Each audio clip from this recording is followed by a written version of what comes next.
നമ്മൾ എക്സ്റ്റീരിയറിന് നമുക്ക് യൂസ് ചെയ്യാൻ പറ്റുന്ന രീതിയിലുള്ള ഒരു PVC WPC മെറ്റീരിയലാണ് നമ്മളിപ്പോൾ പരിചയപ്പെടാൻ പോകുന്നത്. ഇതിൻ്റെ ഒരു പ്രത്യേകത എന്താണെന്ന് വെച്ച് കഴിഞ്ഞാൽ നമുക്കറിയാം നമ്മളിപ്പോൾ ട്രഡീഷണൽ ആയിട്ട് നമ്മൾ ഉപയോഗിക്കുന്ന സ്റ്റോൺ അങ്ങനെയുള്ള കാര്യങ്ങളൊക്കെ ആയിരിക്കും. നമ്മളത് WPCയുടെ വളരെയധികം ഡെൻസിഫൈഡ് ആയിട്ടുള്ള ഒരു മെറ്റീരിയലാണത്.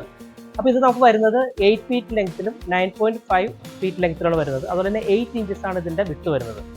അപ്പോൾ നമുക്കിത് ഡയറക്റ്റായിട്ട് നമുക്കിത് സ്ക്രൂ ചെയ്തിട്ട് നമുക്ക് നമ്മളുടെ എക്സ്റ്റീരിയർ ആയിട്ടുള്ള നമ്മുടെ സ്ഥലങ്ങളിലേക്ക് നമുക്ക് അപ്ലൈ ചെയ്യാവുന്നതാണ്. അപ്പോൾ ഇതിൻ്റെ ഒരു ഫുൾ പാനൽ നമുക്കൊന്ന് കാണാം.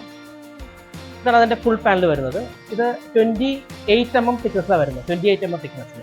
അപ്പോൾ അതുകൊണ്ട് തന്നെ ഇത് നമുക്ക് ഒരുപാട് കാലം നമുക്കിത് ഈട് നിൽക്കും. അപ്പോൾ നമുക്കൊരു ഡിഫറൻ്റ് ആയിട്ടുള്ള ഒരു ലുക്ക് നമ്മളുടെ എക്സ്റ്റീരിയറിൽ നമുക്ക് കൊണ്ടുവരാൻ പറ്റും. അപ്പോൾ ഇതിൻ്റെ ഏകദേശം 3 കളറിൽ നമ്മളുടെ മെറ്റീരിയൽ അവൈലബിൾ ആണ്. Thank you.